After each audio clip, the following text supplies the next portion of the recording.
कभी भी किसी से मोहब्बत की है ना, तो हमारा चैनल जरूर सब्सक्राइब कीजिएगा और हाँ, इस बेल एजी एंटरटेनमेंट की धमाकेदार प्रस्तुति।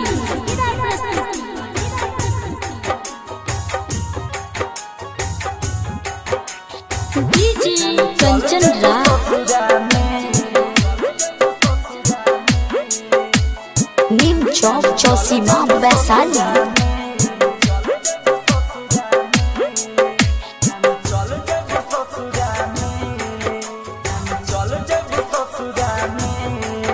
जान चल जब ससुरा में, दिल बांधले जाया चरा में। जान चल जब ससुरा में, दिल बांधले जाया चरा में। कोनो काम के नई खे जान, आसरू कली हकाजरा में। कोनो काम के नई खे जान, आसरू कली हकाजरा में। जान चल जब ससुरा में, दिल बांधली है चरा में। जान चल जब ससुरा में, दिल बांधली है चरा में। जान चल जब ससुरा में। डीजे कंचन राज, जान चल जब ससुरा में। नीम चौक चौसीमा वैशाली।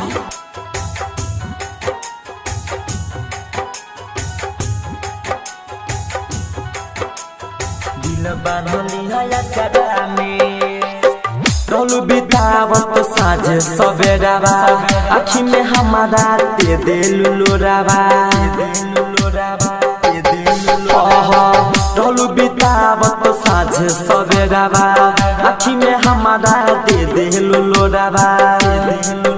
हम रह बनिया सरा में, हम रह बनिया सरा में। दिल बांधले जाया चरा में, हम रह बनिया सरा में। दिल बांधले जाया चरा में। कोनो काम के नई खे जाए, कोनो काम के नई खे जाए। दिल बांधले जाया चरा में। जान चल जब ससुरा में, दिल बांधले जाया चरा में। जान चल जब ससुरा में। डीजे कंचन राज, नीम चौक चौसीमा वैशाली।